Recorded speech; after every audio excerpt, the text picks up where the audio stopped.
Bismillahirrahmanirrahim. Assalamualaikum warahmatullahi wabarakatuh. Alhamdulillahirabbil alamin. Alladzi arsala rasulahu bil huda wa dinil haqq liyudhhirahu 'ala ad-dini kulli walau karihal musyrikun. Asyhadu an la ilaha illallah wahdahu la syarikalah wa asyhadu anna Muhammadan abduhu wa rasuluh. Ya ayyuhalladzina amanu taqullaha haqqa tuqatih wa la tamutunna illa wa antum muslimun. Ya ayyuhalladzina amanu taqullaha wa qulu qawlan sadida yuslih lakum a'malakum wa yaghfir lakum dunubakum wa may yuti'illaha wa rasulahu faqad faza fawzan 'azima. Amma ba'd, fa inna asdaqal hadits kitabullah wa khairal hadyi hadyu Muhammadin sallallahu alaihi wasallam wa syarrul umur muhdatsatuha wa kullu muhdatsatin bid'ah wa kullu bid'atin dhalalah wa kullu dhalalatin finnar. Ikhwatul iman rahimani wa rahimakumullah. Bapak-bapak, ibu-ibu sekalian yang dimuliakan Allah Subhanahu wa taala. Alhamdulillah pagi ini kita bisa berjumpa kembali melalui kajian kita, kajian Komering. Kita berharap kepada Allah Subhanahu wa taala, mudah-mudahan hari-hari yang tersisa mudah-mudahan menjadi umur yang diberikan keberkahan oleh Allah Subhanahu wa taala. Adapun hari-hari yang telah terlewatkan, pasti di sana ada kebaikan dan juga ada keburukan. Semoga kebaikan-kebaikan yang sudah kita lakukan menjadi amal yang diterima oleh Allah Subhanahu wa taala. Adapun keburukan-keburukan yang sudah kita lakukan mudah-mudahan menjadi amalan perbuatan yang diampuni dan dimaafkan oleh Allah Subhanahu wa taala. Pemirsa sekalian yang dimuliakan Allah, menindaklanjuti kajian kita tentang fikih ngerumpi kita, menindaklanjuti pembahasan tentang persahabatan.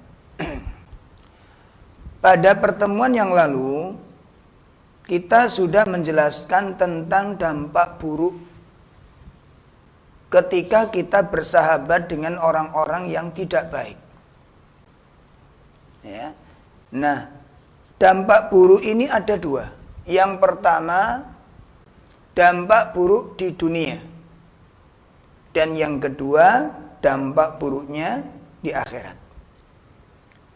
Adapun dampak buruk di dunia sudah kita jelaskan dan hari ini kita ulangi sekilas. Ya. Jadi adapun dampak buruk di dunia ketika kita bersahabat, ketika kita berteman dengan orang yang tidak baik, ketika kita bersahabat dengan orang-orang yang perangainya buruk, yang akhlaknya dan akidahnya menyimpang. Apa dampak buruknya? Yang pertama, Allah mencerai-beraikan hati mereka. Dan ini sudah kita jelaskan. Yang kedua, ya, orang-orang yang perangainya buruk, yang sifatnya buruk, tabiatnya buruk, itu mereka hidup dalam kesengsaraan karena rasa cinta dan kasih sayangnya itu dicabut oleh Allah Subhanahu wa taala. Ya, sehingga tidak pernah kita temukan orang-orang yang buruk perangainya, sifat dan karakternya itu saling menasihati dalam kebaikan, kecuali saling mengajak di dalam keburukan. Orang kafir dengan orang kafir, dia mengajak kekafiran. Orang munafik dengan orang munafik mengajak kepada kemunafikan. Dan itu ditegaskan oleh Allah Subhanahu wa taala. Ya, sebagaimana firman Allah Tabaraka wa taala di dalam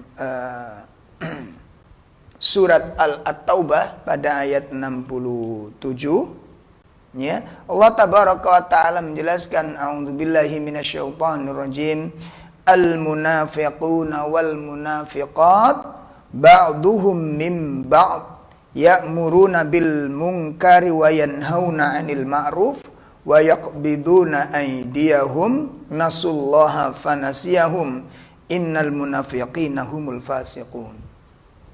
Ya, ini jelas sekali oleh Allah Ta'ala. Orang munafik laki-laki maupun perempuan, antara yang satu dengan yang lain itu pembantu antara yang satu dengan yang lain, penolong bagi yang satu dengan yang lain. Ya'muruna bil munkar. Perhatikan ini, ya. Mari kita simak, kita pelajari benar. Ya'muruna bil munkar, mereka saling mengajak dalam kemungkaran. Ya.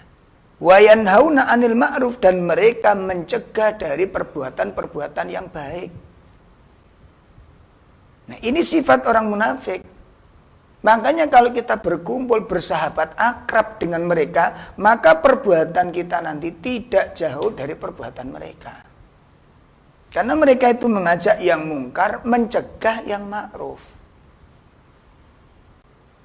Nih, makanya pelaku-pelaku kejahatan itu semuanya mengajak kepada kejahatan. Ini buruknya di situ. Sehingga nanti membentuk sebuah karakter, dan itu yang paling berbahaya. Jadi jiwanya tidak ada rasa kasih sayang. Kalau dia celaka, ingin orang lain celaka, dan ini sudah kita terangkan pada pertemuan yang lalu. Nah, kemudian yang ketiga, apa dampak buruknya? Allah melaknat mereka. Allah akan melaknat mereka. Nah, di mana kenapa kok Allah laknat? Karena mereka tidak saling mengingatkan, tidak mencegah keburukan yang dilakukan oleh temannya. Ya. Ya bagaimana mungkin wong mereka juga mencintai keburukan itu. Makanya di sini jangan sampai kita bersahabat karib dengan orang-orang yang perangainya tidak baik. Apalagi di situ sudah jelas ada kemunafikan. Di situ sudah jelas ada kebencian-kebencian dengan al-haq.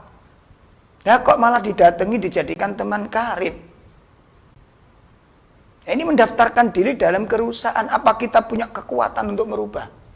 Tapi kenyataannya kan banyak contoh-contoh sampai orang-orang alim pun ya lumpuh di dalam kealimannya. Sampai orang-orang alim pun tidak berkutik dengan ilmunya. Kenapa? Karena kekuatan komunitas itu lebih mendominasi dari kekuatan ilmu dan imannya. Akhirnya dia terbawa. Na'udzubillah min syarri dzalik. Dan ini kehidupan yang sangat mengerikan bagi orang-orang yang beriman. Berkumpul, berkecimpung, duduk bersama-sama dengan orang-orang yang rusak karakternya. Na'udzubillah. Akhirnya dia menjadi orang yang seperti orang yang bisu. Tidak bersuara apapun. Nah ini. Makanya nanti bisa disimak ulang. Ya, kenapa Allah melaknat mereka? Karena mereka berkumpul, bersahabat dengan orang yang tidak baik. Dan menyaksikan kemungkaran itu dilakukan. Dan dia tidak bisa berkutik di sana. Nah, kemudian yang keempat adalah senantiasa mereka mendapatkan dosa. Ini dampak buruknya di dunia. Nah, ini saya tambahkan satu lagi yang sangat berbahaya sekali. Apa itu? Terjadinya tasyabuh. Apa itu tasyabuh? Penyerupaan. Nih, jadi kalau kita bersahabat dengan orang-orang yang tidak baik, dengan orang-orang zalim, dengan orang-orang kafir, dengan orang-orang munafik, apalagi mereka sudah jelas-jelas tidak menyukai tentang syariat, membenci tentang kebenaran, tentang tauhid, ya, maka ini dampak buruknya. Lama kelamaan akan membentuk karakternya. Dan itu yang kemudian membentuk sebuah sifat tasyabuh, penyerupaan, meniru-niru. Lah gimana tidak meniru wong dia setiap hari diajak seperti itu? Ya. Diajak seperti itu. Contoh sekarang kalau satu misal kita menyaksikan orang joget satu misal. Kita bersahabat dengan orang yang hobi joget. Mungkin kita nggak joget, tapi disuruh menyaksikan joget. Dan orang yang joget itu nggak malu dengan kita. Di mana izzah kita? Di mana kewibawaan kita? Di mana kemuliaan ilmu di sana? Subhanallah, dan ini merupakan suatu sifat yang buruk. Kalau satu misal orang alimnya demikian, maka itu sudah jatuh kemuliaannya. Di tempat itu sudah terjatuh. Sekarang satu misal seorang alim di pesantren, ada santri berdiri di depannya terus megal-megol, ngapunten sekali, mamerin pantatnya di hadapan kiainya. Kira-kira apa yang dilakukan? Apa yang dilakukan coba? Dia akan dihukum, dia ini kurang ajar namanya. Tidak berakhlak, tidak beradab, menyalahi tata krama aturan di pondok. Masa seorang santri bersikap demikian, berjoget, kemudian memamerkan pantatnya di hadapan kiainya? Ini kan murid kurang ajar. Itu kalau di pesantren. Bagaimana kalau kemudian berada di panggung? Ini satu misal saja, satu misal. Apa yang dilakukan? Apa yang terjadi? Ulama mestinya dimuliakan, di situ hilang kemuliaannya. Jatuh. Gitu. Maka mudah-mudahan ke depan kita ini, makanya berhati-hati bersahabat dengan akrab-akraban. Ya, dengan kecuali, dan ini sudah kami terangkan, kecuali kalau kita punya kapasitas memberikan nasihat dan ngatur, bukan diatur. Menata yang ditata. Mengkoordinasi bukan kita yang dikoordinasi. Maka dampak buruk bersahabat orang yang baik pada yang keempat, tasyabuh ini sangat berbahaya sebagaimana disebutkan oleh Nabi sallallahu alaihi wasallam, man tasyabbaha qaumin ya fahuwa minhum. Barang siapa yang menyerupai suatu kaum, ya, maka dia akan sama dengan kaum tersebut. Dia bagian dari kaum tersebut. Kenapa demikian? Kenapa kok dihukumi sama dengan kaum yang ditiru tadi itu? Kenapa? Nah, itu dijelaskan oleh Imam Ibnu Taimiyah di dalam kitabnya Shirathul Mustaqim. Ada 3 alasan. Ada 3 alasan. Dalam kitab itu disebutkan kenapa tasyabuh itu dilarang. Tasyabuh itu niru-niru karakter, kepribadian orang-orang kafir. Ya. Ini kenapa kok dilarang? Yang pertama, perbuatan tiru-meniru. Saya ulangi, perbuatan tiru-meniru itu akan melahirkan kesesuaian, keserupaan antara kedua belah pihak, antara yang meniru dengan yang ditiru. Akan melahirkan kesesuaian, keserupaan nanti. Nah, hal ini bisa kita lihat, bisa kita rasakan. Orang yang condong ke orang alim, katakan, dia harus berpakaian ulama. Kalau orang sudah berpakaian ulama, mau tidak mau dia harus beradegan sebagai seorang ulama. Tutur katanya, tindak tanduknya, sikapnya, keputusannya, kesimpulannya ketika komentar, itu harus mencerminkan seorang ulama. Kenapa? Karena dia berpakaian ulama. Nih, kalau orang itu berpakaian tentara, apa yang dia harus lakukan? Ya sebagaimana karakternya tentara. Jalannya, ketegasannya, jawabnya, suaranya, sikapnya, bentuk tubuhnya, ini harus sesuai gitu. Ya, ini loyalitas atau adanya keserupaan.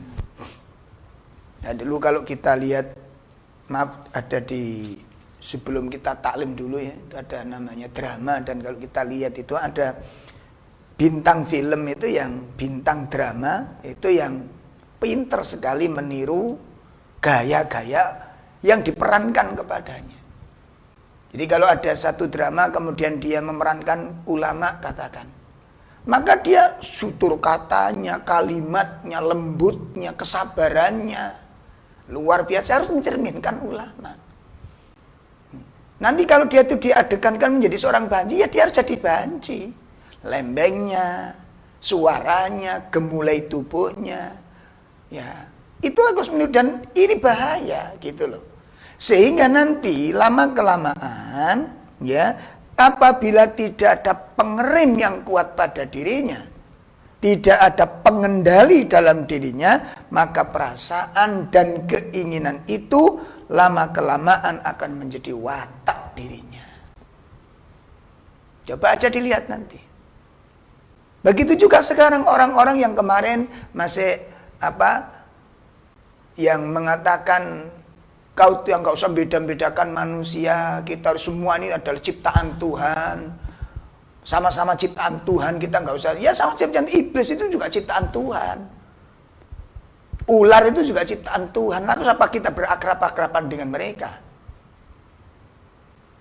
Ya, pencuri itu juga ciptaan Tuhan, perampok itu ciptaan Tuhan, pembunuh ciptaan Tuhan, pelacur juga ciptaan Tuhan. Lantas apa kita berakrab-akraban dengan mereka? Kan tidak. Loh kenapa? Kita tahu efek. Ya, kita tahu efek. Makanya kalau sekarang banyak orang-orang lata membela sedikit, ada orang kafir dibela muati dan dia itu nanti lama-kelamaan dia akan mendekati kekafiran. Dia akan mendekati kemunafikan. Dan kalau dia tidak segera mengeluarkan diri darinya, kita khawatir. Ya, kita khawatir dia akan dimatikan oleh Allah di atas apa yang dia yakini itu. Di atas apa yang sudah dibiasakan itu. Hal ini sebagaimana difirmankan Allah Tabaraka wa Ta'ala di dalam surat Al-Imran pada ayat 102. Ketika Allah menyatakan wala tamutunna illa wa antum muslimun. Jangan sekali-kali engkau mati kecuali dalam keadaan muslim. Apa pengertian ayat ini? Disebutkan oleh Imam Ibnu Katsir rahimahullah ta'ala di dalam tafsirnya, man asya ala syai' mata ala syai'. Ya, barang siapa yang hidup di atas sesuatu, maka dia mati di atas sesuatu ini. Wa man mata ala syai', ya, barang siapa yang mati di atas sesuatu, ba'atha ala syai', ya, dia akan bangkit atau dibangkitkan oleh Allah di atas sesuatu tersebut. Artinya begini, kalau orang itu hidup di atas kemusliman dan dia jaga keislamannya dengan baik, dia istiqomah, dia menjaga istiqomahnya keislamannya dengan baik, Allah wafatkan dia di atas kebaikan itu. Ini.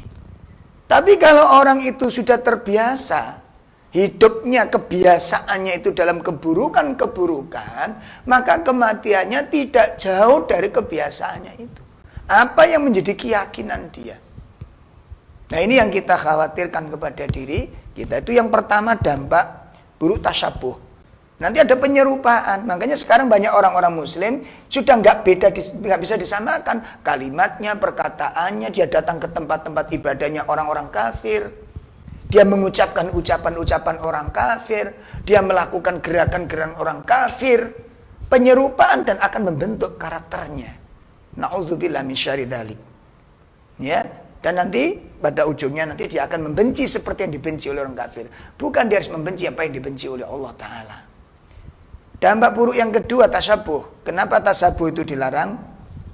Yang kedua adalah tampil beda, yaitu tidak meniru-niru, ya, nggak lata meniru-niru orang lain, itu akan menimbulkan mubayanah.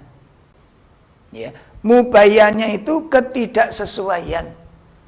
Jelas posisi kita ini. Muslim jelas itu. Ini menunjukkan karakter seperti ini dan akan menimbulkan sifat mufarokoh. Apa mufarokoh itu? Keterjauhan dengan sifat orang lain. Jauh kita dari sifat orang lain. Ya, ini pengaruhnya. Nah, sehingga dengan tidak meniru orang lain, tidak bergaya seperti orang lain, maka umat Islam itu akan berbeda dengan umat-umat yang lain. Ya. Dan terjauh dari hal-hal yang dapat menyeret pada kesesatan. Karena dia tidak berdekat-dekat dengan kesesatan itu. Tidak bermudah-mudahan di dalam keburukan-keburukan. Ya, wala'iyadzubillah, kita berlindung kepada Allah Subhanahu wa taala. Sehingga nanti akhirnya apa? Hal ini mendekatkan kita dengan rahmat Allah dan mendekatkan kita dengan ridho Allah taala. Kemudian yang ketiga, kata Imam Ibnu Taimiyah, kenapa kita dilarang tasyabuh? Yang ketiga, ya, menyerupai kelompok lain, menyerupai agama lain, itu akan membawa kepada ikhtilat, pembauran, pencampur adukan. Makanya sekarang kan ada toh, orang beribadah membaca sholawat di dalam tempat-tempat ibadah orang lain. Kan gak bener ini sudah. Dicampur aduk, padahal ini sudah dilarang dalam Al-Quran. Jadi perbuatan itu sudah melanggar Al-Quran. Melanggar Al-Quran. Ya, toleransi itu ada tempatnya. Toleransi itu ada dalam Islam. Bukan tidak ada. Cuma bukan kemudian dicampur aduk antara ibadah dan akidah. Ya, tidak dicampur aduk demikian. Dan kalau nanti kita nggak meniru perbuatan itu, dikatakan kita ini orang-orang radikal. Ini kalimat-kalimat yang beracun di hari ini. Ya. Maunya kita diseret seperti itu, dijadikan seperti diri mereka. Akhirnya apa? Dilihat nanti kalau teman-teman seperti ini dan bersikukuh dengan sifatnya itu, dia akan dimatikan oleh, tidak akan jauh dari tempat dia. Tidak akan jauh dari apa yang dia yakini itu. Maka ini tolong dicamkan baik-baik. Allah Subhanahu wa taala menjelaskan hal ini, larangan ikhtilat, mencampur adukkan antara ajaran ibadah Islam dengan ibadah yang lain. Allah tegaskan, wala talbisul haqqa bil batil. Jangan kau campur adukkan antara kebenaran dengan kebatilan. Nanti dilihat dalam tafsir-tafsir. Sebagian tafsir menjelaskan, jangan kamu campur adukkan ibadahnya umat Islam dengan ibadahnya orang Nasrani. Bagaimana antum membaca Qul huwallahu ahad? Bagaimana? Bagaimana antum membaca Qul ya ayyuhal kafirun? Pelajaran apa yang antum dapatkan dari ayat itu? Apa yang diinginkan Allah melalui ayat ini? Jelas di situ, Qul ya ayyuhal kafirun la a'budu ma ta'budun wala antum 'abiduna ma a'bud wala ana 'abidun ma abattum. Jelas, saya bukan penyembah apa yang kamu sembah. Karena Tuhan kita beda. Tuhan kita satu, Tuhan mereka tiga. Ada boleh mengatakan Nabi putra Allah, putra perempuan Allah, ada macam-macam lah. Ya, ini beda gitu loh.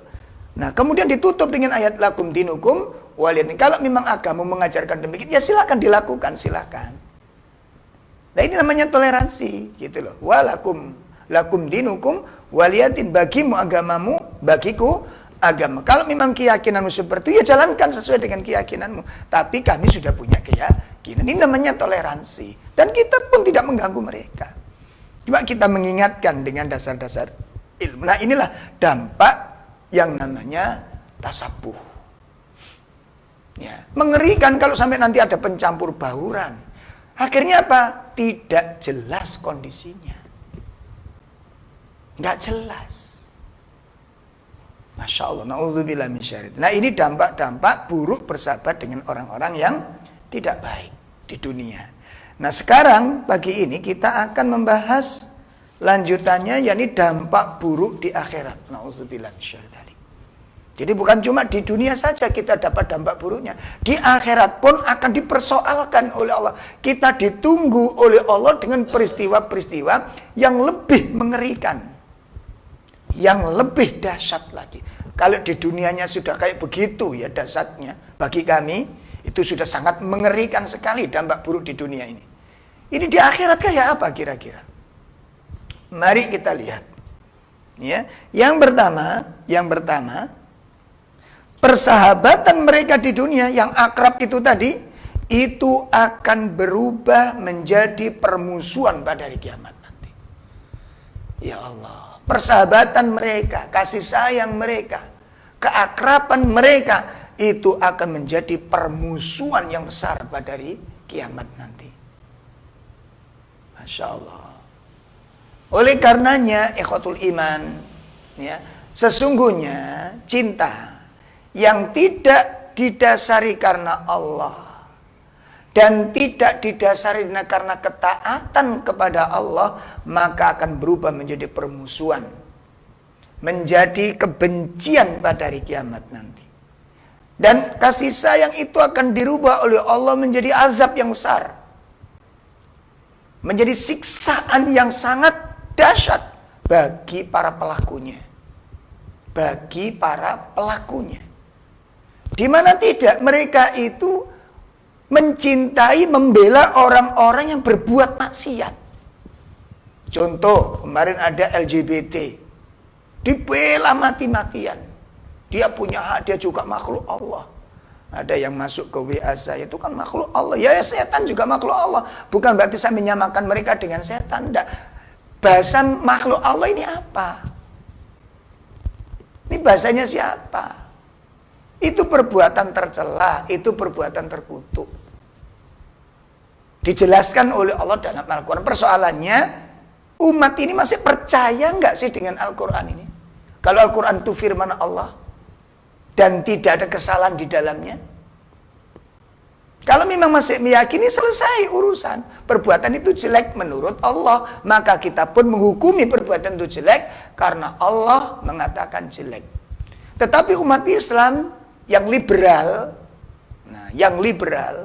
mereka membela perbuatan busuk ini supaya diterima, supaya dilegalkan. Coba, mengerikan nggak? Mengerikan. Makanya mereka ditunggu dengan azab yang sangat pedih oleh Allah Ta'ala. Ya, soal mereka nggak percaya nggak masalah, wong kita nggak memaksa orang percaya. Ya. Karena memang dari awal orang-orang liberal itu sudah nggak percaya dengan Al-Quran. Makanya nggak usah heran kalau omong-omongnya nyimpang, omongannya nggak usah heran, nggak usah heran. Dan dia sudah masuk dalam munafik i'tiqad. Munafik i'tiqad itu bisa keluar dari keislaman.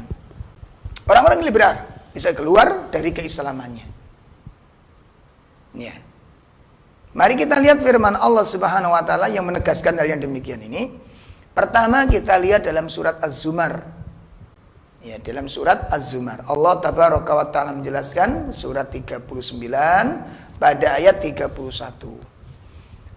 Ya, summa innakum yaumal qiyamati 'inda rabbikum takhtasimun. Ya. Kemudian sesungguhnya kamu pada hari kiamat itu akan berbantah-bantahan di hadapan Rabbmu antara yang mengajak dengan orang yang diajak.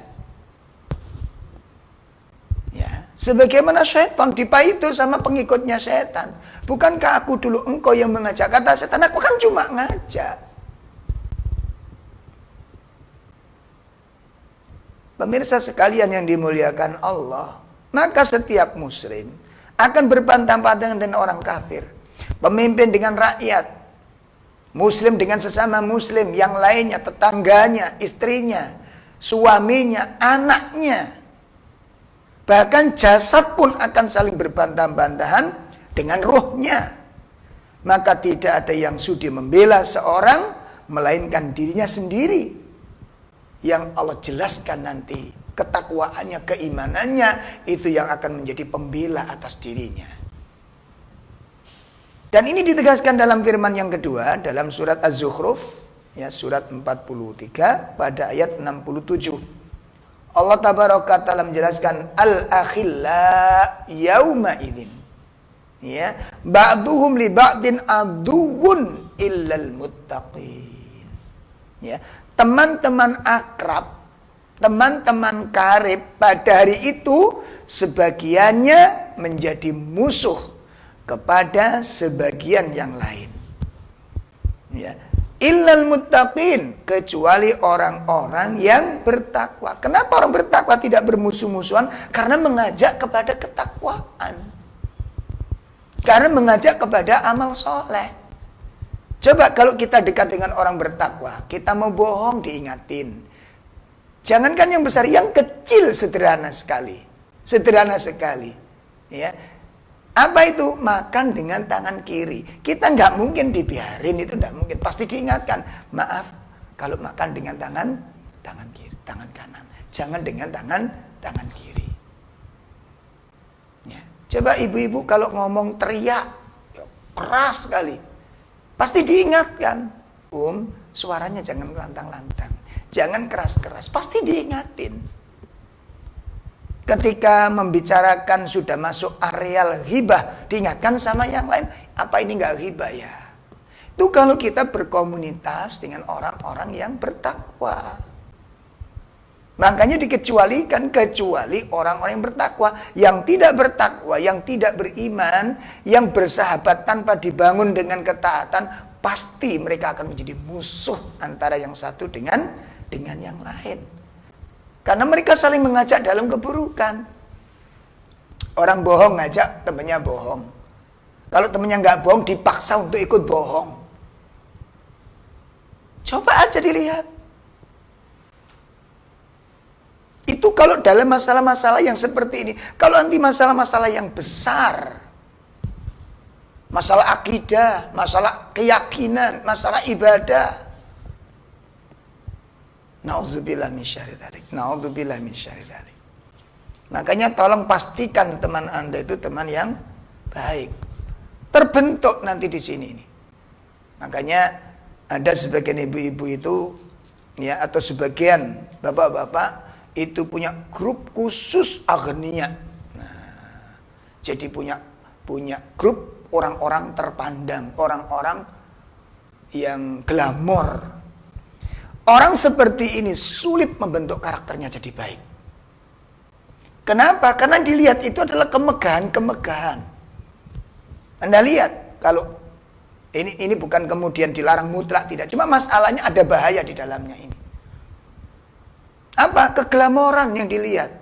Kemegahan yang dilihat. Kecukupan yang dilihat. Kemewahan yang dilihat. Akhirnya apa? Banyak syariat-syariat tidak bisa dilaksanakan, membentuk karakternya sulit. Ya, karena masuk arealnya salah. Dampak buruknya apa? Hilangnya rasa syukur. Jadi kalau orang-orang punya grup, orang-orang kaya saja gitu ya, itu bahaya besar. Bahaya besar. Kenapa? Nggak ada rasa syukur nanti. Karena dilihat itu orang-orang kaya, di atasnya. Maka di situ ada persaingan, saya harus bisa lebih dari itu. Di dalam hati Anda tersiksa. Di dalam jiwa tersiksa. Kenapa? Hilang rasa syukur. Sementara Nabi kita mengingatkan, undur man asfala minkum. Ya, kita lihat di dalam nasihatnya Nabi SAW kepada sahabat Abu Darda tentang 9 wasiat. Salah satunya adalah bihubbil masakin wa adnuwa minhum. Ya, Nabi mengajarkan kepadaku, kata beliau, ya, tentang 9 wasiat. Salah satunya apa? Agar aku cinta kepada orang miskin dan agar aku akrab dengan orang-orang miskin. Kalau kita bersahabat dengan orang-orang yang ekonominya di bawah kita nggak mungkin bersaing dengan mereka. Kenapa? Karena kita sudah di atasnya. Dan kita akan berpikir dengan kesyukuran. Ya, kita bisa bersyukur kepada Allah melihat penderitaan mereka. Nih, makanya jangan sampai salah komunitas.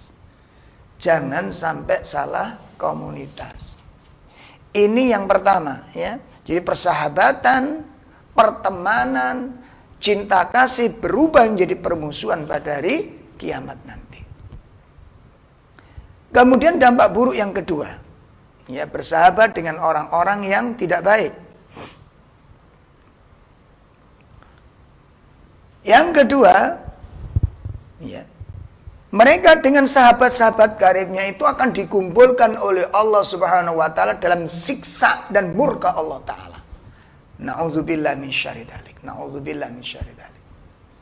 Ya.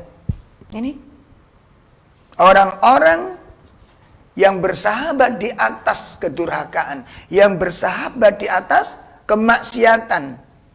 Mereka dikumpulkan bersama sahabat-sahabat karibnya itu dalam siksa dan murka Allah Subhanahu wa taala. Siksa Allah taala. Pemirsa sekalian, ketika seseorang bergaul, ketika seseorang berteman dengan orang-orang yang rusak pemahamannya, akidahnya, maka Allah akan menyatukan hati mereka ini di dunia. Disatukan hatinya. Antum lihat itu. Sekarang ini orang-orang naudzubillah yang gak jelas keislamannya ini. Yang dicaci maki siapa? Orang-orang beriman. Yang dicaci maki siapa? Wanita-wanita solihah. Wanita-wanita yang mulai menata diri dengan menghiasi ketakwaannya kepada Allah. Dari mulai pakaian, tutur kata, kebiasaan, dikondisikan sesuai. Dicaci maki oleh mereka. Mereka yang menyatakan ustadz, mereka yang menyatakan tokoh, bahkan dipilih menjadi pemimpin dari suatu kelompok. Kenapa yang dicibir seperti ini? Bukankah yang mencibir orang-orang beriman itu orang-orang munafik? Apakah dia tidak menyadari yang demikian itu?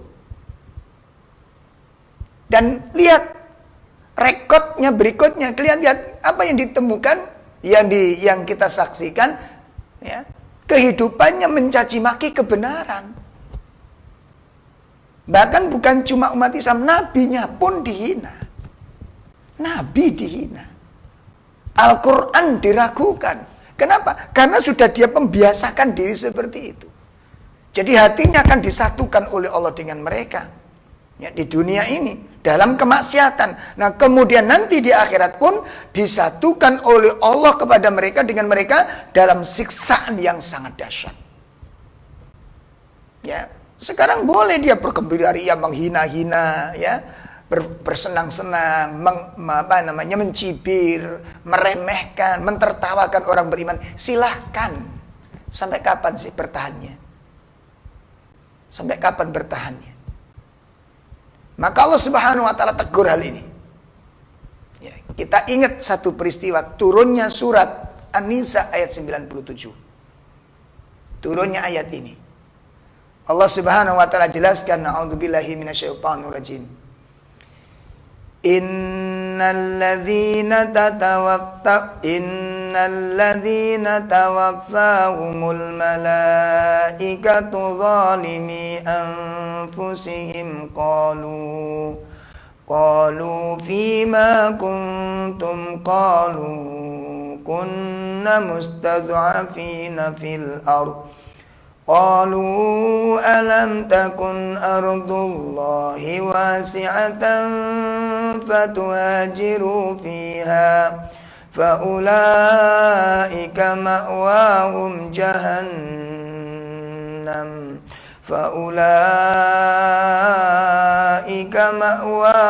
جهنم وساءت مصيرا. Ya Allah, mari kita lihat ya. Sesungguhnya orang-orang yang diwafatkan oleh malaikat dalam keadaan dolim, mendolimi diri mereka sendiri. Jadi ada orang-orang yang dimatikan ketika diwafatkan oleh malaikat itu, ya, atas perintah Allah tentunya, ya, dalam keadaan mereka mendolimi diri mereka sendiri. Maka ditanya oleh para malaikat itu, apa kata malaikat? Fima kuntum. Dalam keadaan bagaimana kalian ini? Artinya apa? Kok bisa kamu mati dalam keadaan dolim itu bagaimana? Bagaimana keadaannya? Kamu tinggal di mana? Kamu kumpul bersama siapa? Kok kamu sampai mati dalam keadaan dolim?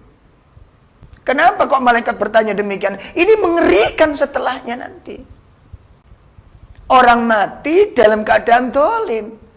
Dosa belum diampuni, kewajiban terlantarkan, ketaatan diabaikan, amanah ya dikhianati, janji diingkari,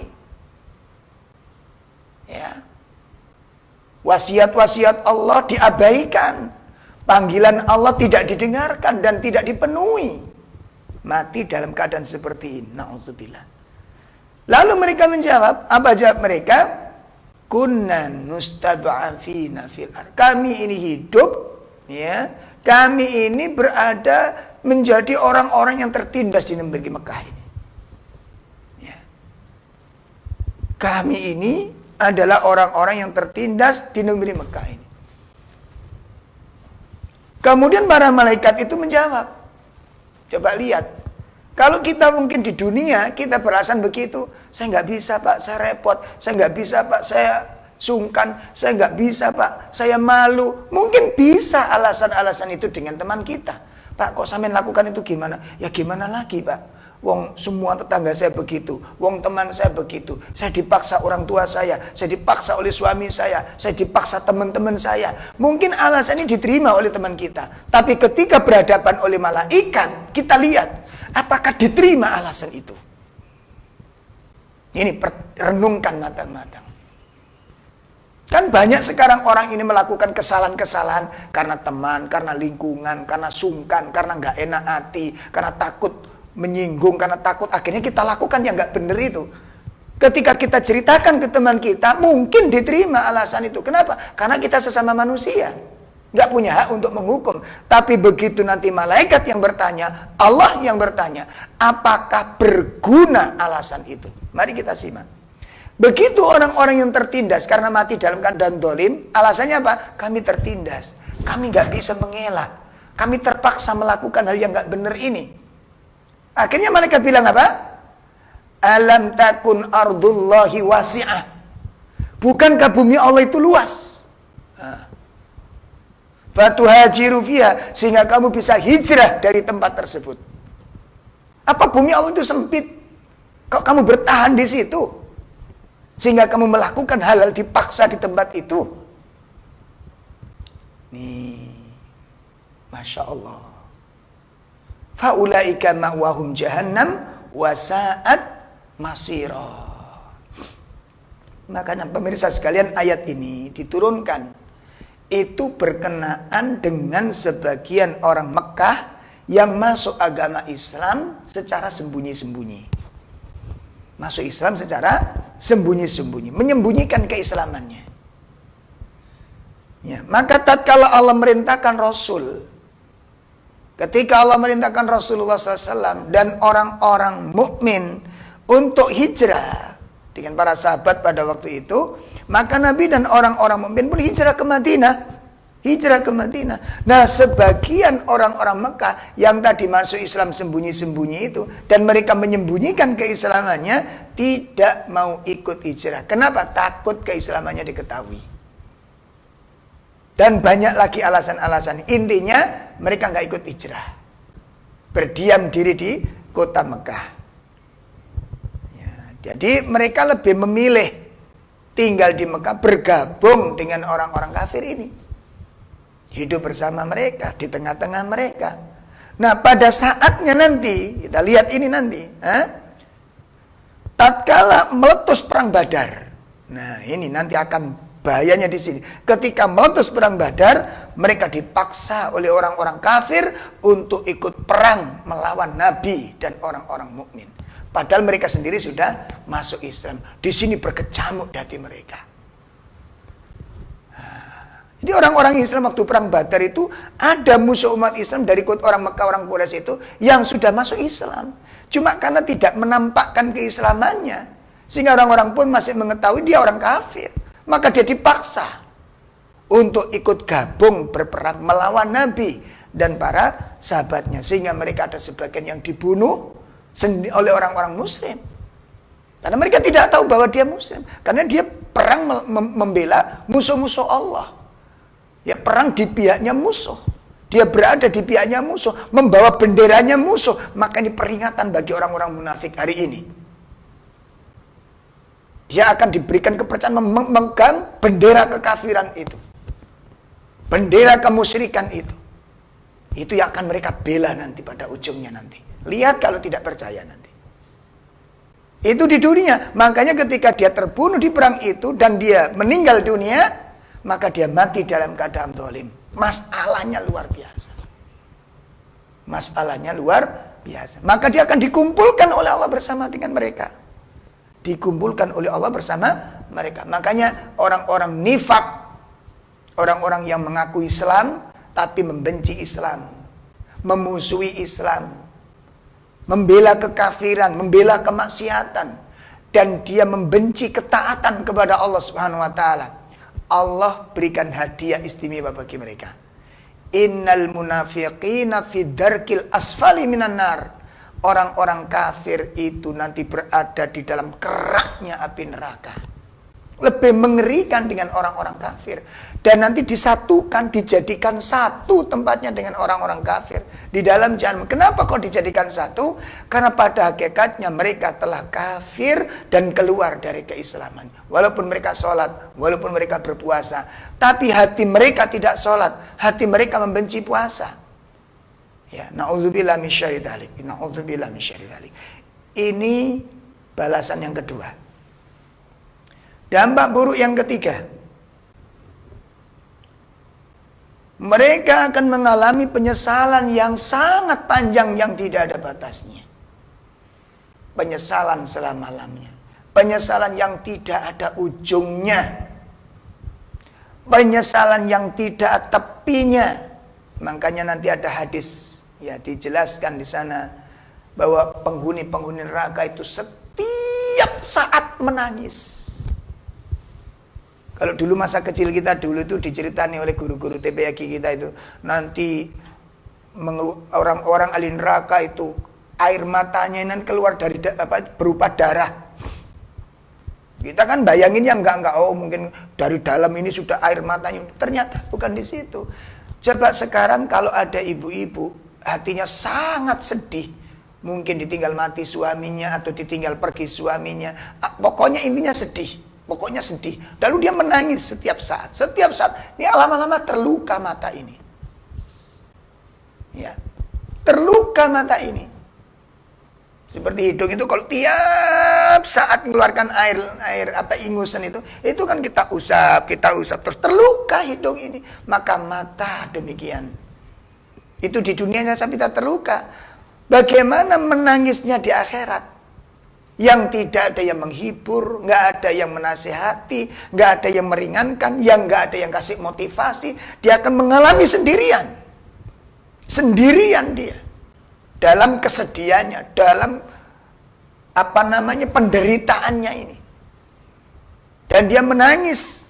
Sehingga air mata yang mengalir di pipi mereka seperti sungai. Dan air mata dan mata mereka terluka. Dari luka itulah yang nanti kemudian keluar darah-darah dari mata orang-orang penghuni ahli neraka ini. Na'udzubillah min syarri dzalik. Penyesalan yang panjang. Maka tidak diragukan lagi ayolah ikhwah. Ketika seseorang bergaul dengan orang-orang jahat, ketika orang bersahabat dengan orang-orang munafik, itu akan merugikan dirinya di dunia, merugikan keluarganya dan masyarakat di sekitarnya. Maka dia akan menuai penyesalan yang panjang dunia sampai di akhirat kelak yang tidak akan ada ujungnya. Tidak akan ada ujungnya. Na'udzubillah min syarri dzalik. Allah Subhanahu wa taala tegaskan. Jelaskan di dalam surat Al-Furqan, ya, surat 25 ayat 27 sampai ayat 29. Ya. A'udzu billahi minasy syaithanir rajim. Wa yawma ya'addu adh-dhalimu 'ala yadayhi yaqulu ya laitani ittakhadtu ma'ar rasuli sabila ya wailata laitani lam attakhidh fulanan khalila laqad adallani 'anidh dhikri ba'da idh ja'ani wa kana asy-syaitanu lil insani khadula. Allah tabaraka wa taala mengingatkan, dan ingatlah, ya, Hari ketika itu orang-orang yang zalim menggigit kedua tangannya. Ini menunjukkan tentang sebuah penyesalan. Penyesalan yang tidak ada obatnya. Penyesalan yang tidak bisa diringankan lagi. Penyesalan yang panjang, yang mendalam. Apa yang dia ucapkan? Ya laitani takhadtu ma'ar rasuli sabila. Duhai. Perhatikan, duhai, kiranya dulu aku mengambil jalan bersama-sama Rasul. Maka jalannya Rasul, jalan yang istiqomah. Jalannya Rasul adalah jalan yang lurus. Maka kalau orang ingin mencapai jalan keselamatan, jalan kebahagiaan, ambil jalannya para Rasul ini. Ikuti jejaknya, tiru akhlaknya. Jangan meniru yang lain. Jangan meniru yang termasuk cara ibadah. Dan kita ini ngakoni Nabi itu orang terbaik, tapi cara ibadahnya nggak ngikuti Nabi.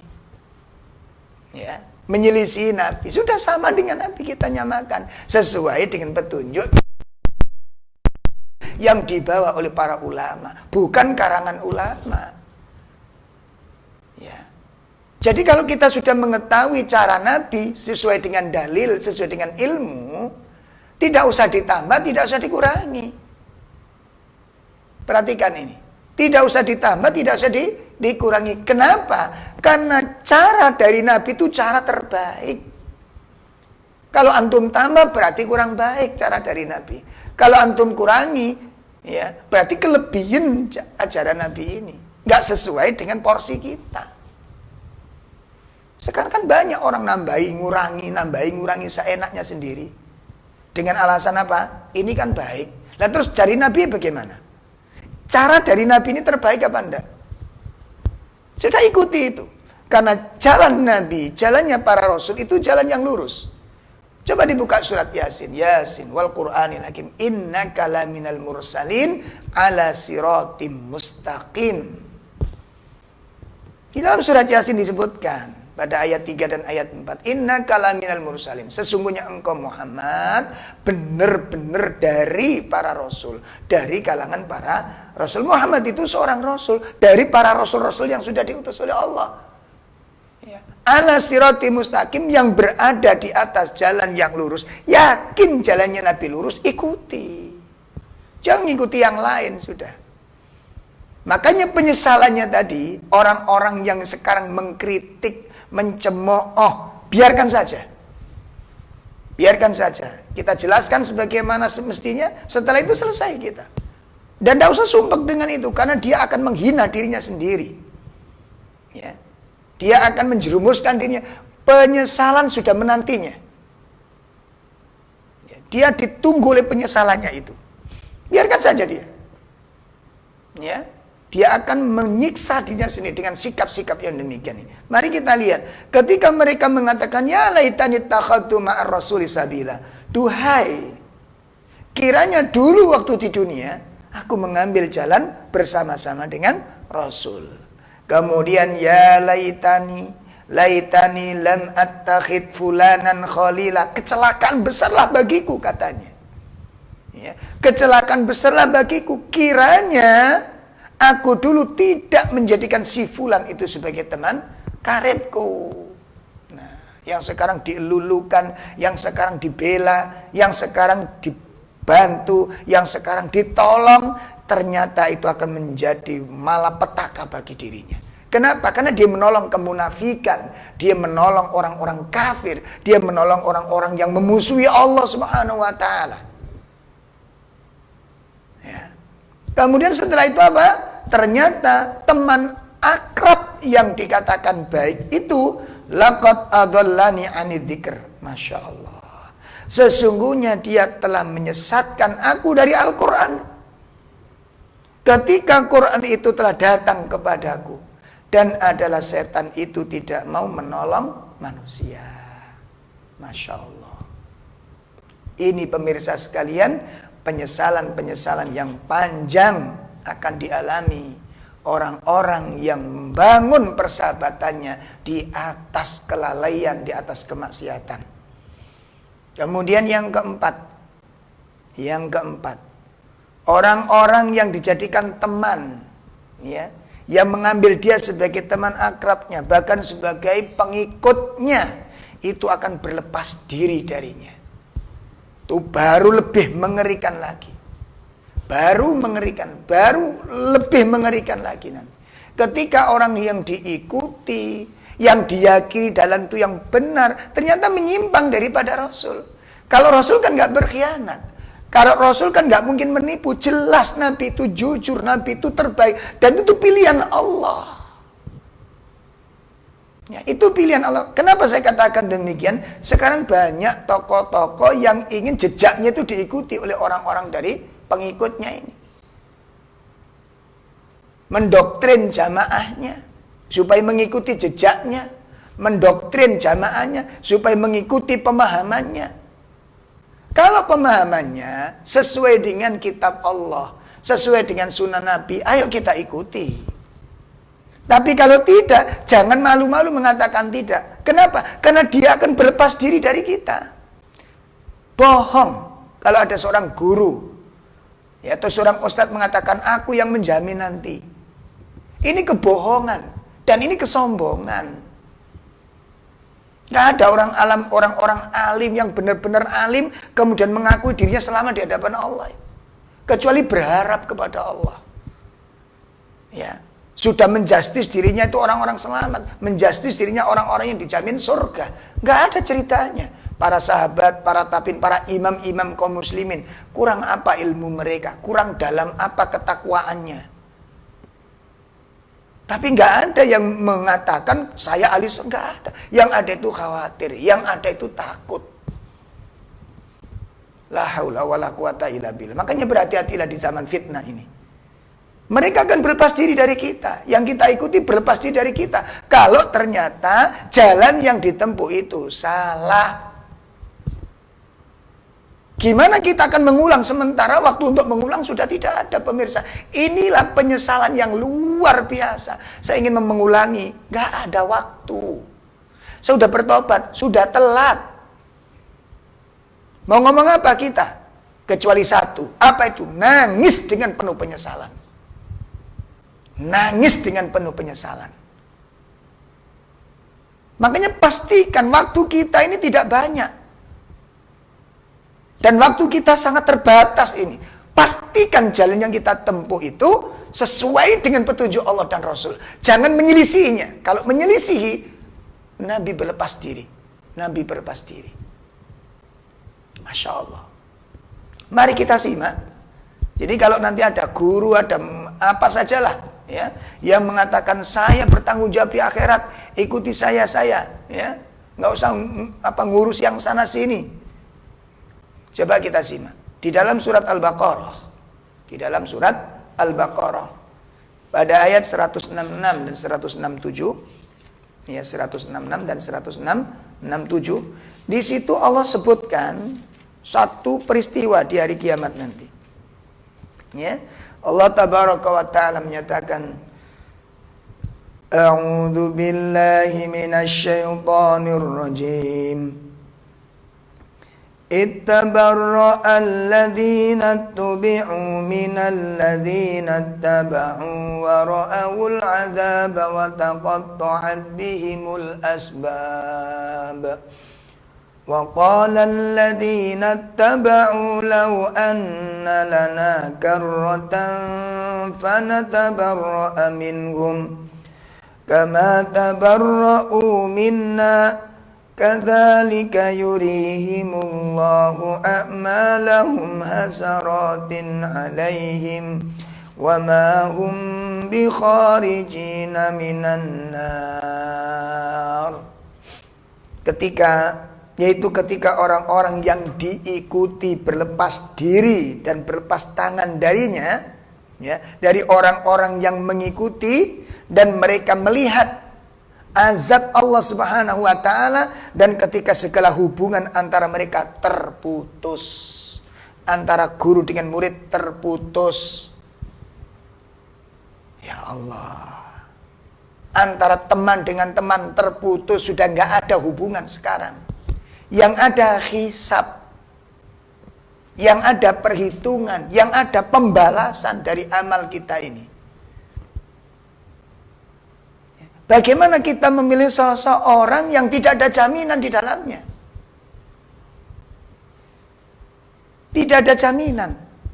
Lalu kita percayai dia adalah jalan yang lurus. Apa jaminannya jalan yang lurus? Kalau mengikuti petunjuk Al-Quran, jelas ini jaminan dari Allah Subhanahu Wa Taala. La raiba fi, la raiba fi, tidak ada keraguan yang dibicarakan dalam Al-Quran ini. Apapun yang dibicarakan Al-Quran, walaupun mungkin nanti sebagian ayat-ayat itu nggak cocok dengan akal, karena Quran itu bukan akal. Quran itu wahyu dari Allah Ta'ala, nggak harus sesuai dengan akal manusia. Ya, makanya nanti dalam Al-Quran nggak boleh diakal-akali, nggak harus sesuai dengan akal. Wong ini wahyu dari Allah kok, pasti benar dan pasti membawa keselamatan kalau kita ikuti. Karena Allah menunjukkan demikian. Allah menunjukkan demikian. Makanya ada hal-hal yang tidak sesuai dengan logika. Itu ujian bagi kita. Kita masih percaya nggak dengan Allah Ta'ala? Makanya ketika Abu Bakar ditanya oleh orang-orang kafir tentang bagaimana pendapat Abu Bakar tentang berita bahwa Muhammad melakukan perjalanan waktu Isra Mi'raj, itu goncang orang-orang sebagian kaum muslimin. Ragu. Karena nggak mungkin menurut logika. Tapi kalau sudah bicara itu wahyu, maka kata Abu Bakar, kalau yang ngomong itu Muhammad, yang lebih cepat dari itu, saya akan tetap percaya. Kalau yang ngomong itu adalah Muhammad. Ini keyakinan yang benar. Makanya disebut as-siddiq. Pemirsa sekalian yang dimuliakan Allah, mari kita lihat. Orang-orang yang diikuti berlepas diri dari orang yang mengikuti, dan hubungan mereka terputus. Bayangkan, diputuskan oleh Allah. Karena mereka tidak berani menanggung dosa itu. Orang kafir itu tidak bisa menanggung dosa kita. Oleh mereka mengatakan, tak tanggungi. Jangan mau. Jangan mau. Mungkin teman akrab, mungkin pasangan hidup, sudah ngikuti saya. Nanti kalau dosa saya nanggung, jangan mau. Kenapa? Itu terputus nanti. Berputus. Nah kemudian ayat berikutnya menjelaskan apa? Wa qala alladzina taba'u, maka berkatalah orang-orang yang mengikutinya ini.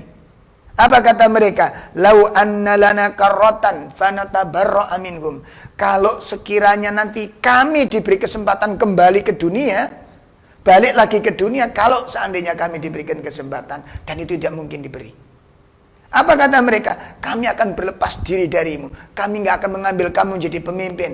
Kami nggak akan menjadikan kamu sebagai guru. Kami nggak akan menjadikan kamu sebagai penunjuk jalan kami. Kami akan lepas semuanya itu. Itu kalau kami kembali. Ini menunjukkan apa? Penyesalan yang begitu mendalam di hati mereka. Betul-betul kecewa dan betul-betul menderita mereka itu. Mengikuti orang-orang yang kemudian nanti dia berlepas diri. Aku nggak ikut tanggung jawab dengan peristiwa ini. Kemarahan yang tercampur yang tidak bisa kita lampiaskan. Masya Allah. Makanya perhatikan dengan benar. Kemudian Allah jelaskan, kita lihat dalam surat Al-Ankabut. Ya, surat 29. Surat 29. Mari kita simak pemirsa sekalian yang di rumah. Ya, surat 29 pada ayat yang ke-12. Ya, pada ayat yang ke-12 dengan ayat ke-13. Allah Subhanahu wa taala menyatakan apa? Wa qala alladziina kafaru lil ladziina aamanu ittabi'u sabilana wal nahmil khatayakum wa ma hum bihamilina min khatayahum min syai'. Innahum lakadzibun. Ayat 12 mengatakan apa? Dan orang-orang yang kafir berkata ya kepada orang-orang mukmin, apa katanya? Ikutilah langkah-langkah kami. Ikutilah jalan hidup kami, kata orang kafir. Lalu dia memberikan jaminan, nanti kalau kamu mengikuti jalan kami mengikuti pandangan dan pemahaman kami yang akan memikul dosa-dosa kalian. Betapa sombongnya. Ini pernyataan orang-orang kafir. Saya yang akan nanggung nanti. La haula wala quwwata. Makanya ditegaskan oleh Allah Subhanahu wa taala di dalam ayat berikutnya apa? Wa ma hum bihamilina min khotoyahum min syai'. Padahal mereka sendiri tidak sanggup menanggung dosa-dosa mereka sendiri sedikit pun. Innahum lakadzibun. Sesungguhnya orang-orang kafir ini pendusta. Pendusta. Kemudian Allah tegaskan pula dalam ayat 13. Wala yahmilunna athqalahum wa athqalam ma'athqalihim. Ya, wala yus'alunna yaumal qiyamati amma kanu yaftarun. Apa kata Allah Subhanahu wa taala? Dan mereka orang kafir benar-benar akan memikul dosa-dosa orang yang mengikuti, ya, dosa-dosa mereka sendiri. Ya, pertama, orang kafir menanggung dosa kekafirannya sendiri dan dosa-dosa yang lain bersama dengan dosa mereka. Padahal mereka menanggung dosa sendiri aja sudah gak sanggup. Bayangkan. Makanya tentukan pilihan yang tepat di dalam memilih jalan hidup ini. Di dalam mengikuti sebuah pemahaman yang akan menentukan nasib kita di dunia sampai di akhirat. Pastikan yang kita ikuti itu benar. Kita belajar terus. Yang jelas Al-Quran benar, Nabi Muhammad benar. Itu yang jelas. Itu yang jelas. Ambil jalannya. Tinggal bagaimana cara memahami. Maka Nabi pun mengajarkan ikuti pemahaman para sahabat. Karena mereka dijamin oleh Allah. Kuntum khaira umat, Allah menjamin. Benarnya imannya para sahabat. Benarnya pemahamannya para sahabat. Ya, jangan terkecoh dengan tokoh-tokoh yang hari ini itu nyeleneh, aneh-aneh dan macam-macam itu. Yang mereka semuanya banyak yang menyelisih jalan Nabi dan jalan para sahabat radhiyallahu anhum ajmain. Nah, pemirsa sekalian yang dimuliakan Allah, ini dampak yang keempat. Mereka berlepas diri. Mau apa kalian ditinggalkan oleh pemimpin-pemimpin kita? Yang terakhir, yang kelima, dampak buruk daripada mengikuti apa? Orang-orang yang buruk, mereka saling melaknat antara yang satu dengan yang lain. Dan mereka minta kepada Allah supaya orang-orang yang diikuti itu dilaknat 2 kali lipat oleh Allah Ta'ala. La haula wa la quwata illa billah.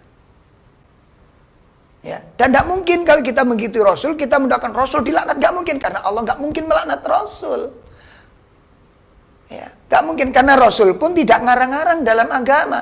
Rasul melaksanakan perintah, menyuruh, melarang, itu atas dasar perintah. Ada perintah, diperintahkan oleh Nabi. Ada larangan dari Allah, dilarang oleh Nabi, oleh kita semuanya. Makanya tidak mungkin nanti kita saling menghujat kepada Rasul, karena Rasul nggak mengajarkan penyimpangan. Berbeda dengan orang-orang yang menyelisih Rasul. Makanya pastikan dan jangan ragu-ragu mengambil jalannya para nabi dan para rasul alaihissalatu wassalam. Mari kita lihat bagaimana orang-orang yang mengikuti dan diikuti ini, yang saling mengajak, kemudian mereka saling melaknat di hadapan Allah Ta'ala. Mari kita lihat di dalam surat 33. Surat 33, yakni surat Al-Ahzab, pada ayat 66 dengan 68. Allah Tabaraka wa Ta'ala menjelaskan di sana. A'udzu billahi minasyaitonir rajim. Yauma tuqallabu wujuhuhum fin nari yaquluna ya laitana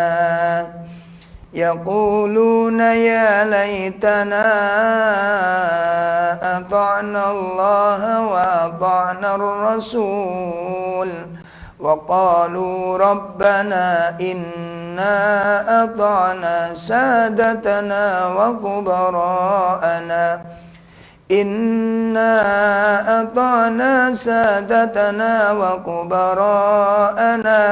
فَأَضَلُّونَا السَّبِيلَ رَبَّنَا آتِهِمْ ضِعْفَيْنِ مِنَ الْعَذَابِ وَالْعَنْهُمْ لَعْنًا كَبِيرًا. Allah Subhanahu wa Ta'ala mengingatkan kita untuk waspada, untuk hati-hati, untuk teliti ngambil pemimpin ini, mengambil guru, mengambil tongkat untuk menjadi petunjuk hidup. Hati-hati, kata Allah. Maka di dalam ayat ini dijelaskan yang demikian ini. Mari kita lihat apa kata mereka. Allah menyebutkan sifat mereka. Yauma tuqallabu wujuhum finnar. Ketika wajah-wajah mereka itu dibolak-balikkan di dalam neraka, dipanggang di atas neraka. Yaqulun, mereka baru mengatakan. Nah, kan? Makanya penyesalan itu bukan sekarang. Bukan sekarang. Penyesalan itu nanti. Sekarang orang bergembira ria dalam penyimpangan ini. Ya, bergembira ria di dalam penyimpangan. Allah jelaskan pada hari wajah-wajah mereka nanti dibolak-balikkan di dalam jahanam, di dalam neraka. Mereka mengatakan, ya laitana ata'na Allah wa ata'na Rasul. Apa kata mereka? Duhai, kiranya dahulu kami taat kepada Allah dan taat kepada Rasul. Lihat. Yang dijamin keselamatannya jalannya Allah dan jalannya Rasul. Kenapa? Karena nggak ada perbedaan.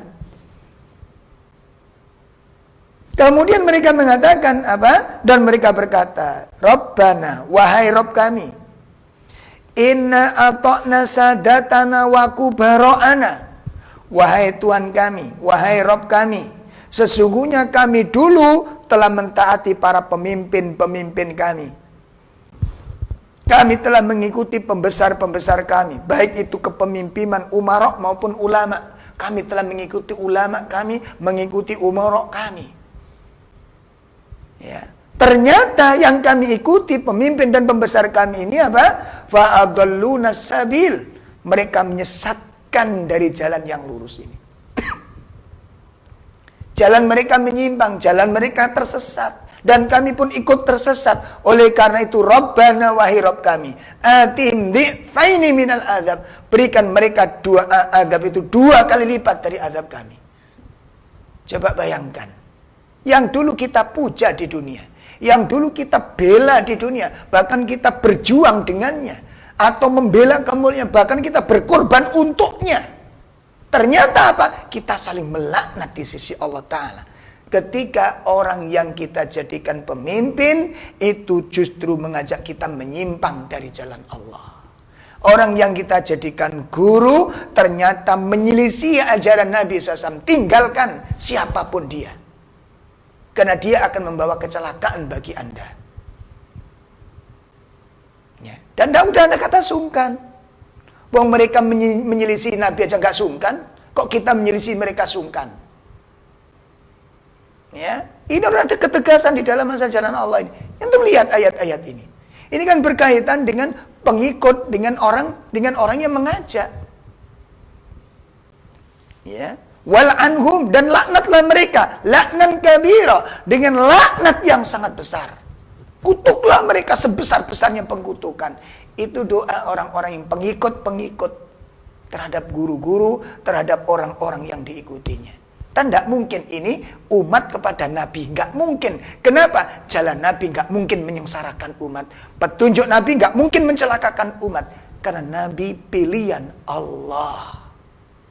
Pemirsa sekalian, dari materi yang kita bahas ini, kesimpulannya adalah harus betul-betul jeli. Mari kita kembali kepada kitab Allah. Kalau kemudian kalimat ini diplesetkan oleh beberapa khutbah, juru khutbah, juru ceramah, atau bahkan ustadz. Kalau ada orang mengatakan, mari kita kembali kepada Allah, ya kembali sendiri, berarti jalanmu salah. Gitu. Kami nggak usah kembali karena kami benar. Na'udzubillah, ini menunjukkan tidak memahami kaidah. Ya, ini tidak memahami kaidah. Orang diajak kembali itu mungkin kalimat itu mungkin sekilas benar, tapi dia tidak menyadari bahwa jalan yang ditempuh katanya sudah di atas Al-Quran, ternyata kalau diteliti menyelisih Al-Quran dan menyelisih Sunnah. Makanya mari kita kembali, itu karena banyak cara-cara beribadah hari ini gak sesuai dengan cara yang diajarkan oleh Nabi. Seperti apa? Mungkin zikir diajarkan Al-Quran, diperintahkan. Caranya bagaimana?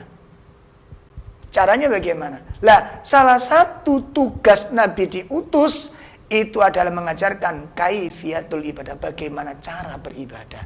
Nah sekarang kalau ada dua cara Nabi dengan cara orang lain, mana yang kita ikuti? Mana yang dijamin benarnya? Pemirsa sekalian, ini yang bisa kami sampaikan dalam pertemuan pada pagi dan siang ini tentang fikih ngrumpi, selesai pada periode yang ketiga, episode yang ketiga, dan kita sudah membahas tentang salahkah jika aku harus memilih, maka memilih teman itu harus dipilah-pilah, tidak boleh ngawur, tidak boleh sembarangan. Ya, jadi teman yang baik itulah teman yang menginginkan keselamatan pada kita. Teman yang baik adalah teman yang menginginkan kebahagiaan bagi kita dunia dan akhirat. Bukan teman yang selalu harus sesuai dengan keinginan. Orang yang selalu sesuai dengan keinginan belum tentu dia baik menurut keinginan Allah dan Rasulnya. Mudah-mudahan ini bermanfaat untuk kita semua sebagai petunjuk dan panduan bagaimana kita bersosialisasi, berinteraksi, bersahabat, bertetangga, berkeluarga. Pastikan kita tidak salah di dalam memilih teman dan memilih sahabat hidup. Pemirsa, ini yang bisa kami sampaikan, kurang lebih mohon maaf. Mudah-mudahan ilmu yang kita pelajari bersama menjadi ilmu yang bermanfaat. Semoga Allah tunjukkan kita, Allah tuntun hati kita untuk bertemu dengan orang-orang soleh. Dan semoga Allah mengumpulkan kita dan memasukkan kita menjadi golongan orang-orang yang soleh. Amin ya rabbal alamin. Wassallallahu ala nabiyyina Muhammad. Subhanakallahumma bihamdika asyhadu an la ilaha illa anta astaghfiruka wa atubu ilaik. Assalamualaikum warahmatullahi wabarakatuh.